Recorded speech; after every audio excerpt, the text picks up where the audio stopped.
Hello, ladies and gentlemen. Welcome to another championship prediction video. We are into game week 14. And the table is looking pretty healthy right now, I must say.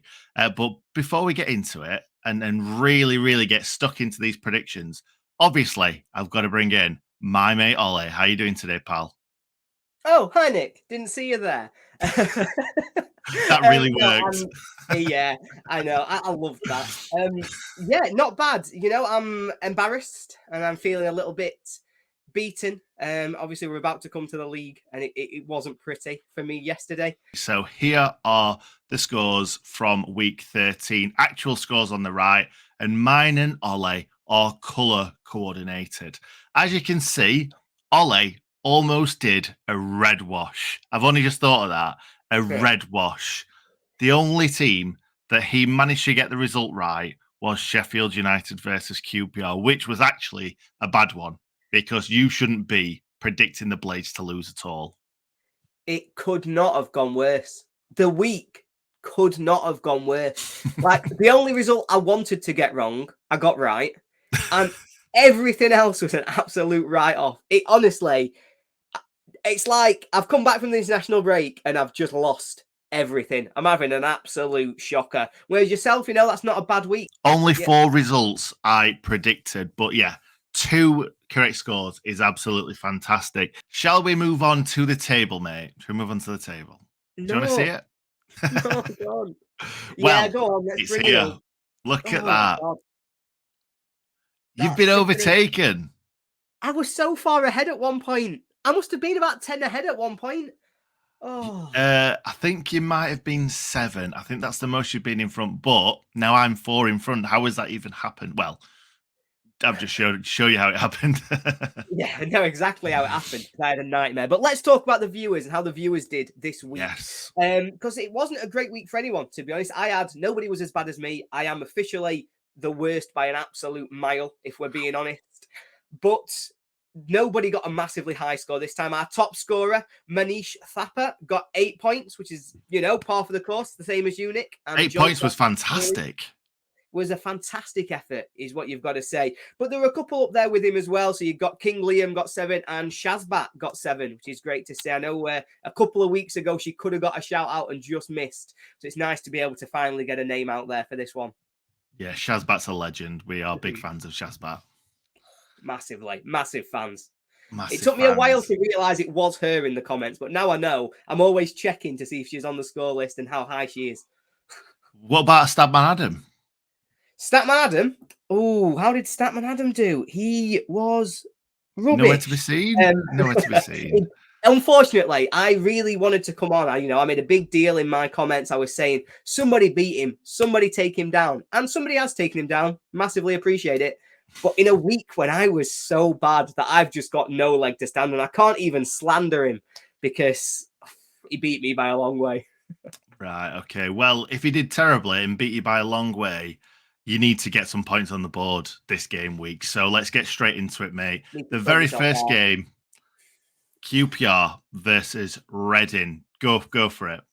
Tough one to predict. I was actually really impressed with QPR midweek at United. I thought defensively they were so solid. They really made it difficult for United to take advantage. We're really good at creating overloads, at trying to make sure we really push onto a defence. And they just outnumbered us. They kept us at arm's length. And then, they scored a goal. I'm not sure how good that goal was, but it went in. It counts. And I think they're a good team. I think 𝗲𝗏𝗂, I think 𝗏𝗏 really impressed me on the day. And I think they're going to keep that going. Reading had a fantastic start. They got a great result midweek against Norwich as well. I really didn't think they would. Obviously, you did. I think that's their first draw of the season. I always think when you can draw games where maybe you're predicted to lose, that shows stability and that you're finding your level. So it's a really positive result for Reading, but I still don't think they're going to keep it going. I think QPR have got enough. Yeah, me too, mate. Me too. QPR defend so well from us seeing them the other night. So that's why I've gone for another 1-0 victory for them at home against Reading. So let's see what happens. Now, moving on to Birmingham City versus Bristol City. And after a few weeks of losing, Bristol City finally didn't lose. What did you reckon to them this week? Yeah, I mean, they finally didn't lose, but 0-0 draw at home to Coventry. This is a team that's been scoring goals that I've really been bigging up as being a really good attacking side. And I think after a period of losing, only getting that draw is not a fantastic result for them. I think we might see through the season now that Bristol have their ups and their downs. This might be a consistent theme where they go on a good run, then they go on a bad run. I still think they're in the middle of a bit of a bad run. You know, playing Birmingham, Birmingham obviously lost to Boro. It's really hard to judge a team against a team who's just sacked the manager. Obviously, things are going to be a little bit different. Hard to prepare to go away to Boro at the best of times. And I think Birmingham are probably better than I thought they were. So I'm predicting a draw. I think this is going to be a tight, steady game. Ooh. Yeah, I think Birmingham's just got enough in this game, I reckon. Next up, we've got Blackburn Rovers versus Rotherham United. What do you reckon to Rotherham at the moment? Rotherham are just so hard. You know, Matt Taylor's there now. I think that's a really good appointment. I think long term, he probably is enough. I think he will continue the work that Warne had been doing. So it's really hard to know how they're going to be in this first game with him properly in charge when he had a bit of time with the players. To take the lead against Millwall and get pegged back, I don't think is a great look. I think Millwall have been really poor the last few weeks, particularly away from home. So letting them come back into the game when you've got ahead is a tough one. And I think they're going to struggle here. I think they're going to lose at Blackburn. You know, Blackburn themselves have their ups and downs, but I think they're good enough to win this game. There we go. I completely agree. So I'll leave it there and move on to the next one, which is Blackpool versus Watford. And I did you over last week with the Watford one because, and I have done again because you've given me your predictions early and I asked for them early. So I apologize about that. So I'm going to pop them up straight on screen and say 5-0 Watford. 5-0. They couldn't even win the other night. Yeah, losing it 98th minute against Swansea obviously is a bit of a kick in the teeth for Watford, especially at home. That's a real knock to the confidence potentially after what had been a fantastic start last weekend. But, you know, I still have my doubts about how good Blackpool are. You know, I don't think they're going to score many. I don't think they've got a fantastic defence. So let's commit. You know, we know how good Watford's attack can be. If they can get them firing, if they can get them all on the pitch together, I think there's a lot of potential for them to give a lot of teams batterings this season. And maybe this is one where they turn up and really put on a show. So, yeah, I do think Watford are going to be a good side. I think they're only going to get better from here. And this might be the start of that. The top 10, only 2 teams won this midweek. That just shows how mad the championship is. We all know how mad it is, but the fact that Watford lost at home in the last minute to Swansea City is crazy. And obviously Watford 10th in the division. So yeah, we'll have to see. We'll have to see. I think they're going to get the 3 points. Maybe not as much as you think they're going to get the 3 points. I'm very confident. You're too confident, if anything. Yeah, they're definitely going to lose. Now, Coventry versus Burnley, another team that did not pick up 3 points midweek in Burnley. But Coventry have picked up, what's that now? 1, 2, 5, 6 points in their last 4 games. That is not too bad, Coventry City. So I'm going to lead in with a 1-1 draw because I think that they've got enough and they're finally kind of putting points together, keeping the ball out of their own net. And I think they're going to manage a draw in this game. Yeah, I can certainly see it. You know, Burnley, like I said this last week, I think, before predicting him to win. I'm going to say it again this week before predicting him to win. What's really holding them back is that they draw way too many games. Like, for example, midweek, they get ahead, but they're not able to quite sustain that. You know, Stoke have come back in the last minute to take that point. Fantastic point for Stoke, but Burnley will really be looking at that as an opportunity squandered to really make up some ground on those at the top of the league. I do think that at some point their quality is going to tell and they're going to be able to turn draws into wins. I think playing against Coventry, who are on a good run, but I still don't quite think they're at the level yet. I think Burnley will be the ones who can show them quite where they need to go. Millwall versus Boro. Like you said earlier, Boro are a really weird one at the moment. It's hard to really predict. It was hard to predict them under Wilder, to be fair, because we always thought that they were going to win games of football. But they actually managed to win one in midweek. It's about time, to be fair. But yeah, I know, got rid of Wilder, win the first game straight away. They've cut out some of those defensive mistakes. It's bizarre how football works sometimes. Sometimes it's on your side, sometimes it's against you. And maybe it was against them with Wilder, and maybe that's the one that's going to turn the tide. I still think there's problems there. And I think until they've got a permanent manager in place, until we know exactly who that's going to be and what they're looking to get out of this squad, they're always going to be quite tricky to predict. I don't think they're going to lose this one, but I also don't think they're going to win it. I think a draw, and I think a draw is a fair result. I get told that I'm a massive Millwall fan in these comments, and yet I'm looking at your prediction today, Nick, and I'm thinking, wow. Well, I'm just thinking that Boro without a manager still, I think there's always that new kind of caretaker bounce. I don't think anyone's ever said that before, but I do feel like there is. The players, I think Wilder lost the dressing room a little bit. And I think the win midweek just not proves that, but it gives me more of an inkling that that could be right. But going away to Millwall, it's always hard to go to the new den or the old den or any den for that matter of fact. And I think Millwall are going to come away with a 2-0 win. Now, Norwich versus Preston. Ooh, this has got to be a 0-0. Surely a 0-0. I've been waiting for this one, Nick, because have I got some stats for you. So a few weeks ago, we were joking about what we'd seen on Twitter. Who's going to score more goals, Erling Haaland or Preston? And I thought now is the perfect time for us to look at these numbers and see, who is going to score more goals, Erling Haaland or Preston? So far in the league, Erling Haaland has played 8 games and he has scored 14 goals. Preston. Can I just say, before we get on to Preston, that is mental. Oh, it's insane. Absolutely. How good is he? At a level that I don't think I can put words to. It's unbelievable. But the comparisons are really funny. Preston have played 12 games and they've scored 4 goals. So they're just the 10 behind Erling Haaland in the 4 more games. Interestingly, though, let's not just use this as a stick to beat Preston with. That's not fair. There are 12 teams in the Championship who have scored less goals than Erling Haaland. Wow. There are a further 2 teams who have scored exactly the same number of goals as Erling Haaland. They are Middlesbrough, who we all know have had a difficult start, and they are Reading, who are 3rd. Wow. They've scored the same number of goals in the league as Haaland. Now, to stretch this out just a little bit further, because it's a bit of an unfair comparison, because Haaland's played 4 games less than everybody else. Yeah. So if we look at all competitions, Haaland has actually played 12 games in all competitions, the same as most teams have played in the Championship. He's got 19 goals. How many teams in the Championship, Nick, have scored more than 19 goals? Well, I've got the Championship table right now, but I'm not going to cheat. I think there's only one team, isn't there? 2. There are 2 teams. One Sheffield United. Yeah. And the other is Bristol City. The only 2 teams in the Championship to have scored more after 12 games than Erling Haaland. He has scored the same number of goals as Burnley, who are 5th, but that means he's scored more than Norwich, who are 2nd. It's insane, the records that he's got. But that comparison just for Preston. So Preston, in all competitions, have played 14 games.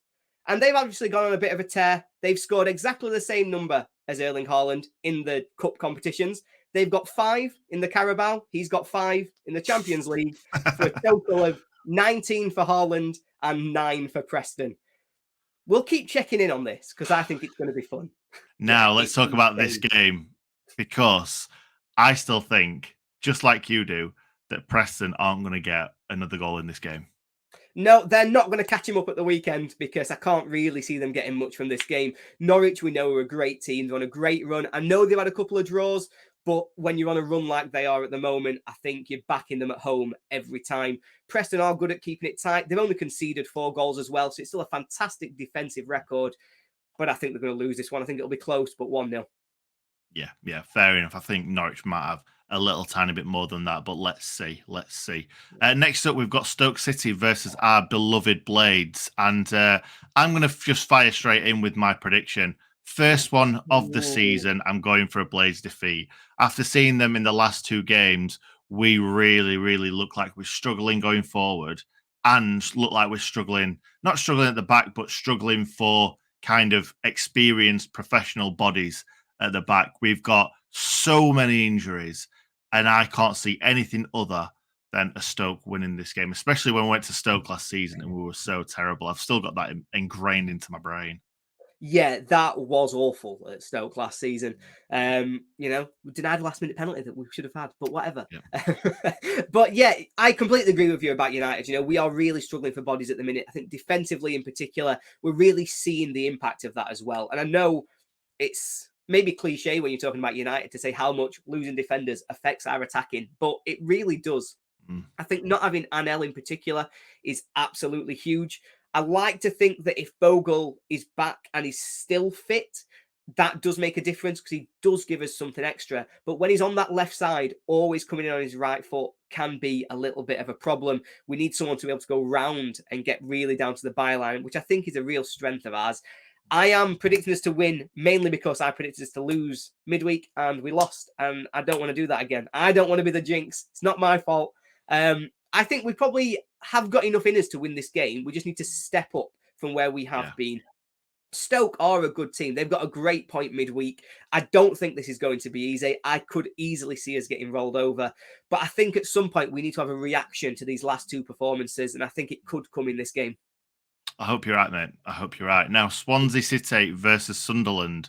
Now, Sunderland's gone through a slight rockier patch recently. I was expecting Sunderland to start, well, winning and losing some games because they score a lot of goals. They also let in a lot of goals, but that's 3 draws on the spin for Sunderland. And in the last game, they couldn't manage a goal.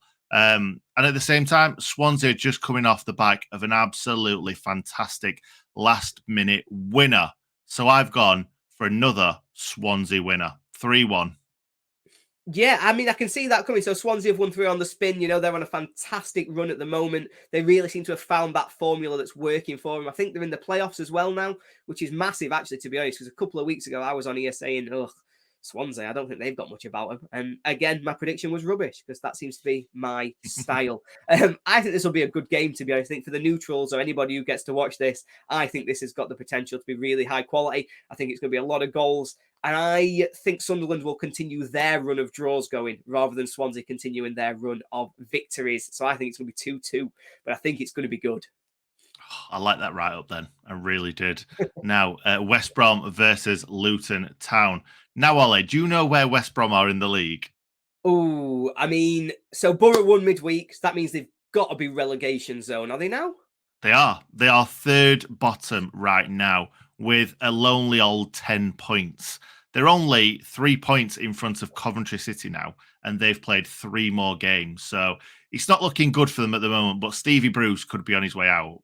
He's got to be on his way out, I think. It's just not working for him there. I wouldn't back him to turn it round either. You know, I don't think their performances have necessarily been as bad as maybe it looks on paper. I'm thinking about it. They've got 10 points, which means they must have had 7 draws because they've only won 1 game. But that probably means they've only lost 3 or 4. So obviously they are really getting bitten by defensive mistakes, by missing chances going forward. Still a little bit of that 𝐍𝐨𝐫𝐝 following them around, I think, because they do create chances. And by all the write-ups I see, it's just that they are really struggling to take them. I expect Bruce to be gone before this game, to be honest. It might age badly, but that's what I expect to happen. Let me say, I agree. I completely agree. So it's both of us that are getting the backlash. Yes. So we both think he's going to be gone before this game kicks off. And if so, maybe that changes my prediction, but maybe it doesn't because West Brom, I remember watching them last season when they got 𝗟𝗏𝗂 as manager and they were having a lot of the same problems. They were still creating chances. They were still having decent XG and they were still losing games and dropping after what was a fantastic start to last season. So maybe it's an issue they've got with the players. Maybe the squad isn't at the level I thought it was at the start of the season. And I think it might get toxic at the Hawthorns when they lose this game. Wowzers. Yes, do you know what? I think that Brucey is also gone, but I do think this will be a caretaker manager involved, and I think they will just about get yet another draw. And you are right, 7 draws. This will make it an 8th because it will definitely finish 1-1. So next up, we've got Wigan versus Cardiff City. And do you know what? Before this season started and we started realising how good different teams are and who scores a lot of goals, who concedes a lot of goals, I would have looked at this and like, I don't care about this game. But now we're starting to see teams teams flourish, really. And it's nice to see. What are you thinking about this Wigan team? Yeah, you see, I'm exactly the same. I would have been the same as you. I think if you'd asked me 3 months ago, Wigan playing Cardiff, do you care? No. But actually, both of these teams have got some really interesting stories coming through the season so far. You know, Cardiff have got the interim manager in place. They've got the first win under him in the midweek. So is he going to get it permanently? Possibly. I think a positive result here will certainly do his chances no harm. Wigan have been really impressed since they came up. I think their away form has been really what's carried them, and it's a disappointing defeat to Hull midweek. I know not everybody can stop 𝗍𝗶𝗂𝗃. He obviously came back to bite Wigan. But I think they'll, at home, look to get a point here. I think both teams will see it as a positive result. I'm going to go 1-1. Wow, there we go. It's on screen right now. Now moving on to the next one, and we've got Huddersfield versus Hull City, which could be quite an exciting one because Huddersfield Town scored 3 goals midweek, a very, very good draw against Luton, and Hull City finally picked up their first win in what seems like forever. Yeah, certainly. Obviously, they're another team, sacked the manager, interim managers in place, picked up that win straight away. Now, it sounds as though they have got a manager coming in, and I expect him to be probably not managing them ahead of this game, but I think he'll at least be in the stands and they'll have a little bit of momentum off the back of that. But this is two teams who, like you say, midweek can score goals, but both can concede goals. You know, Huddersfield letting 3 in, Hull on that terrible run at the minute where they seem to be conceding, where they maybe stop the rot, but maybe not. Now, given that the manager's not going to be in place, I am backing a home win here. I think Huddersfield might be able to turn it around. They have got their new manager in place, and I think it's going to. I think it's going to take something to turn them around immediately. Shall I say? Yeah. I think you're right. I do think you're right. But I just feel like Huddersfield will have the bit between the teeth after that 3-3 draw, because that was a very, very good result against Luton away from town. It's always difficult to go to Luton. So yeah, I've gone for a 2-2 draw, and that is all she wrote for this week's prediction video. If I get 1 point or less again, I quit, Nick. I need a good week. I need a week. I need some points. I need to catch up on that leaderboard. And yeah, I need a win. I need a win and I need it fast. Anyway, thank you very much for watching, guys. Really appreciate it. Sorry it's not been live and you can't get involved in the comments, but make sure you do get involved in the comments after the video's gone live. So hope you enjoyed it. Make sure you put all your predictions down there, and we will see you next time.